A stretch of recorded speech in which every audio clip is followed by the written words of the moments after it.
आदाब नाजरीन, Saiyaara news TV में आपका खैर मकदम है। मैं आपका दोस्त सैयद अफरोज। आइए देखते हैं कुछ खबरें। आज करने में बड़े मसाइल पैदा होते हैं। आजकल तो सफ़र बहुत आसान हो चुका है। साबिका में हम बचपन में देखते थे जो हजरात हज को जाते थे, आने के बाद उन्हें यकीनन वो पाक होके भी आते थे। अल्लाह ताला ने नई ज़िंदगी नसीब फरमाया, बल्कि सब लोग दुआ भी करते थे, क्योंकि आज से 50 साल 60 साल 70 साल पहले हज करना बड़ा मुश्किल था। मेरे वालिद मोहतरम भी सुनाते थे, नहीं इंसान हज को जाके आना, और 1947 में हज कर रहे थे, तो मुझे कहते थे कि हज को जाकर आने पर जाने वाले हाजियों को पहली दुआ शायद की दी जाती थी, सफ़र इतना मुश्किल होता था। उन्होंने एक वाक़या सुनाया था, मक्के शरीफ से मदीना शरीफ जाने के लिए 5 दिन लगे थे।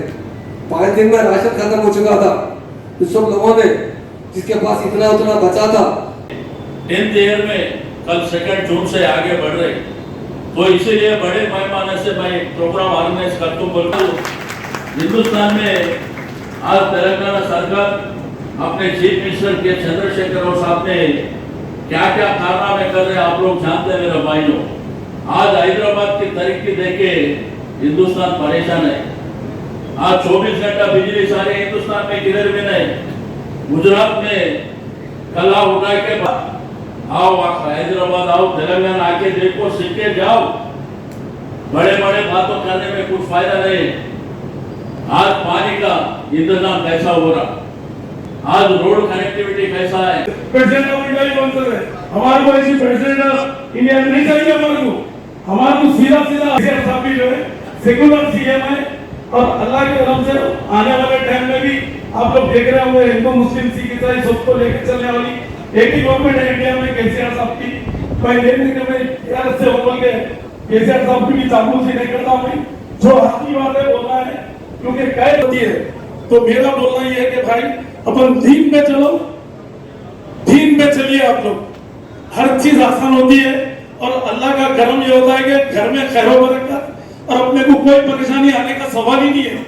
आज अल्लाह का करम ये है कि हमारी 10 जो है ना आने वाले साल तक गवर्नमेंट से, जैसा मिनिस्टर साहब श्रीनिवास यादव साहब भी बोले, हम सीएम साहब को नुमाइंदगी करके हमारे होम मिनिस्टर साहब हम लोग ये करके जो है आने वाले साल तक 1 लाख रुपए और कम कराने की जो है ना, पहले हज 1 लाख सवा लाख रुपए में होता था, तो क्योंकि हर कोई हज नहीं कर सकते गरीब लोग, क्योंकि 4 लाख 5 लाख कहां से लेंगे। प्राइवेट में तो 15 लाख 20 लाख 25 लाख 10 लाख 8 लाख ऐसा है, तो हर कोई हज करना है तो जो है हमारे केसीआर साहब से हम लोग लेटर देके जो है ना सेंटर में नुमाइंदगी करके और 1 लाख रुपए कम कराने का 2 लाख में हज होना वैसा हम लोग इंशाअल्लाह ताला आने वाले साल तक ये काम करेंगे।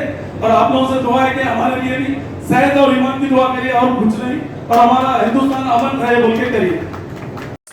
तो जैसा कि आपने देखा नाजरीन, क्या हो रहा है देश और दुनिया में। इसी तरह के लेटेस्ट न्यूज़ देखने के लिए हमारे चैनल को लाइक करिए, शेयर करिए, सब्सक्राइब करिए, और हमें दीजिए इजाज़त।